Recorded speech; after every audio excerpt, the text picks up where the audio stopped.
Hey guys, welcome back to another video. This is Dodie. It is now fall, and so one of the things we like to do during the fall season is make soup. Our favorite soup is chicken and dumplings, and we like to make it a classic way, and we hope that you do too. So join us as we make our classic chicken and dumplings. Okay, to start out with, I like to go ahead and dice up my chicken. I have a little over a pound of chicken, white meat, breast, or tenderloins, and I dice it up real fine when it cooks. Some folks like to go ahead and cook it whole and then they shred it afterwards, but I like to go ahead and dice it up so that it cooks a little faster. All right guys, so we are gonna start with our chicken. One of the things I do is put some spices in there. So I have a teaspoon of paprika, salt, black pepper, onion powder, and tarragon. So what I'm gonna do is I'm only gonna use half of these. The other half I'm gonna save for my dumplings that I'm gonna season the dough with for those. So first I'm gonna start with my chicken with a little bit of olive oil in a deep pot. I like the kind that are enameled because they don't stick. And I'm gonna go ahead and start that on a medium heat for gas. I've got my chicken diced up and I'm gonna add that to my pot. This is a little over a pound, probably about almost a pound and a half of chicken that I've diced up. And I'm just gonna let that cook for a few minutes and add about half of these seasonings to it. So it'll be about a half a teaspoon of salt, about a half a teaspoon of tarragon, a half a teaspoon of paprika, a half a teaspoon of onion powder, and a half a teaspoon of the black pepper. All right, I'm gonna save the rest of these for my dumplings. Go ahead and give these a stir and let them brown up just a little bit before we add our chicken stock.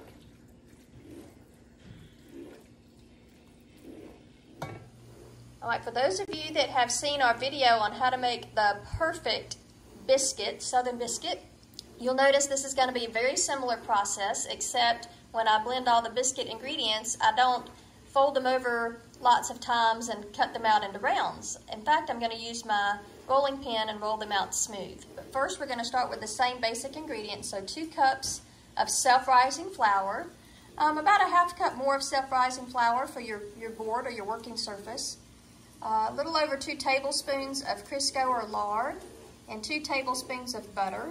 Now if you want to substitute the Crisco for more butter, you can. So it'd be 4 tablespoons of butter instead of 2. And then my leftover seasonings that I had from my chicken. So salt, paprika, onion powder, black pepper, and tarragon. And then in our soup, we're gonna add some chicken broth as well after we do the dumplings. So we're gonna go ahead and mix up the dumplings now and get those ready to go for when the chicken is cooked. Okay, our chicken is cooking up nice. I have it on medium heat and it is cooking away. When it starts getting all white, I'm gonna go ahead and add my chicken broth and then let that simmer for a little while before we do our dumplings.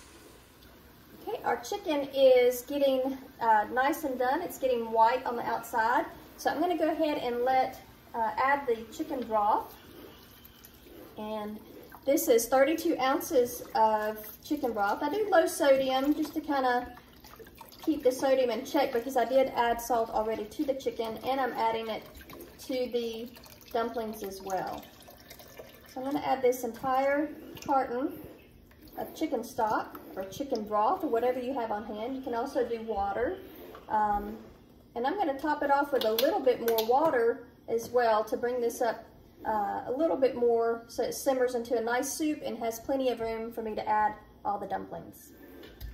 Okay, so I've added the chicken stock and now I'm going to top it off with a little bit of water. And now my pot is about half full. That's a good enough room for me to be able to add dumplings later and still have plenty of chicken and dumplings for the family. All right, so now that the chicken is stewing away in the broth and the water, I'm gonna go ahead and mix up my dumplings. I'm gonna do the 2 cups of self-rising flour. I've got all the seasonings here left over from before. And I'm gonna add those in to the flour mixture. Give it a little stir. Get those blended in before I add my other ingredients. And I'm gonna add 2 tablespoons of Crisco, 2 tablespoons of cold salted butter. And I'm gonna mix this with my fingers, and then we're going to get our buttermilk. So we are gonna add a full cup of buttermilk once we get the butter and the Crisco and the seasonings all incorporated. So I'm gonna mix this up just like I did my Southern biscuits, if you saw that video. And I'm gonna crumble it until everything's about into pea-sized pieces, and I don't feel any big chunks of butter or Crisco in the batter anymore. All right, so one thing I failed to show earlier in the list of ingredients was the 1 cup of buttermilk. So after you blend all of your dry ingredients, you're gonna add a cup of the buttermilk. It's gonna be a very wet, sticky dough at this point. You're gonna mix it until it's pretty well coated. You don't have to over mix it, but we're gonna make sure that all the dry bits are coated and wet. If you haven't seen our link to our perfect Southern biscuits, I will link it down in the description below. So you can go check out how that's a little bit different than this, but yet follows the same principle. All right, now that these are wet, I'm gonna spread them out here in my pile of flour. You can really see these have a lot more color to them because they have the paprika and the tarragon in them than the biscuits do. Now, you can add whatever spices you want. Some people just do salt and pepper. That's fine. Other people add a lot more other spices, and that's fine too, whatever your preference is. And some people mix these up in their mixer. You can do that as well. I just get so used to doing it by hand. And this shows you that you can do it by hand. You don't have to have all the fancy equipment to do it. This dough is really wet. It doesn't want to fold over quite yet, but as we mix in some of that flour from the board, it will start to take shape and stick together a little better, and then we can start rolling it out once it gets a little more firm.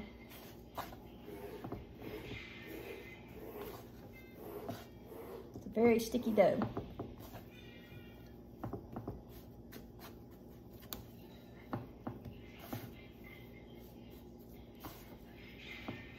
You can add more flour as needed as well if it's too sticky. I think I did maybe about a half a cup. I don't really measure it. I just kind of put a pile on my surface and then start working with it. But as you can see now, it's starting to fold over and not stick to the board as much or to my hands as much.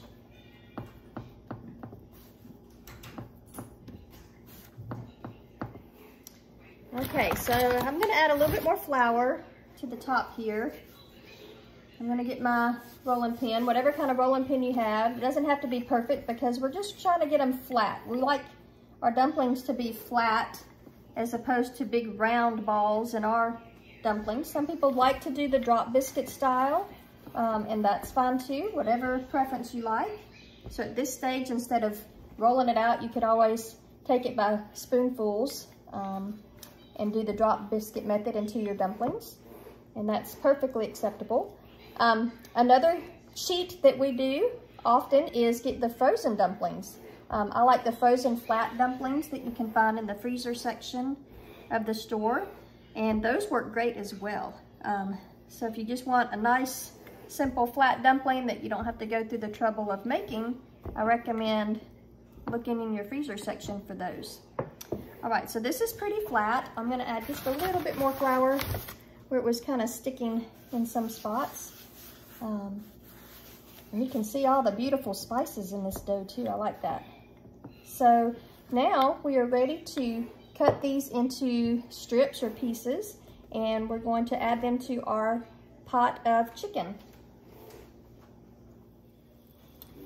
Okay, as you can see, our chicken is coming to a nice soft boil. It's still on medium heat, and the chicken looks nice and cooked at this point. I'm gonna go ahead and add my dumplings to it. I like my dumplings to cook for about 30 minutes or so, just to give it a nice, good flavor and time for those to cook. I'm also going to use a pizza cutter to cut my dumplings into strips. You don't have to do that. You can use a knife. Or like I said, you can do the drop method if you'd rather just use a spoon to do those as well. So I'm just cutting mine into strips, and I'm going to cut them into a little bit smaller pieces so that I can add them easily to the pot. Alright, so we have our little corner pieces here. I'm just going to drop them in. I don't want to drop in too many at one time because I don't want them to clump together or get stuck together. But I'm going to drop these in, give them a little bit of space, and try to drop them in. Within the next few minutes, I'll have the entire batch dropped in, and then they can cook. They do like to rise to the top, so every now and then I'll give it a good stir and push some of these other ones down toward the bottom. And because they are a biscuit dough, they will get a little fluffy in there. They'll turn a little fluffy. So I'm going to go ahead and give these a stir. Some of the flour will break down while they cook, and that's perfectly fine as well too. That adds some thickness to the soup.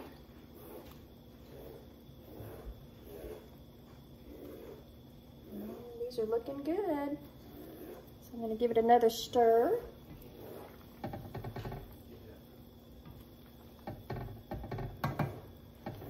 And try to get the rest of these dumplings in. Now, if you're like me, I like more dumplings than I like chicken. But if you like more chicken than dumplings, then you can certainly add more chicken and less dumplings. So you could do a half a batch of dumplings. These are also good to freeze. So if you want to freeze half of them and use them for another batch, if you're just cooking for 1 or 2 people, you can certainly do that as well. You don't have to use them all at one time. So I would recommend layering these on some foil or some wax paper, and then sealing them in a sealed bag or something so that they stay fresher longer in your freezer. Alright, so as you can see, the dumplings are really coming to the top. And they don't really keep their shape. That's why a lot of people like to just do drop dumplings. These will get fluffy and expand because they are self-rising flour. So they are cooking just like a biscuit would cook in the water.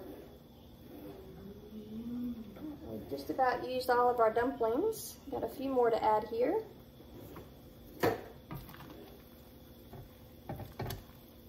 And I'm going to let these simmer for about 30 minutes.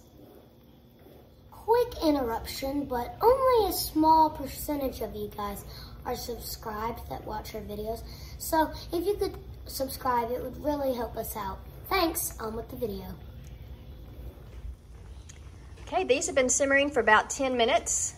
You can see that they're getting puffy. They're looking really, really good. And we're gonna let them simmer for about 20 more minutes.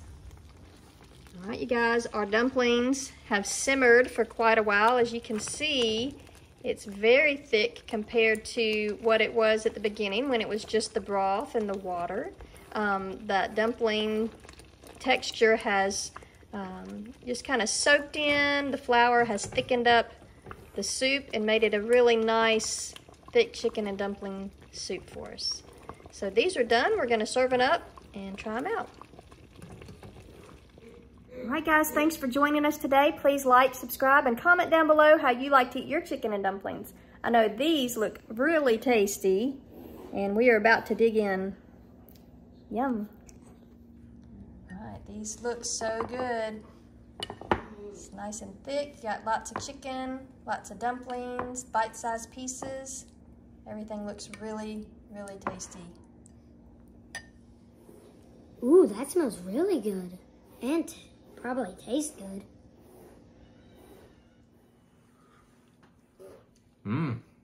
That's good. Yummy. Hot, but tasty.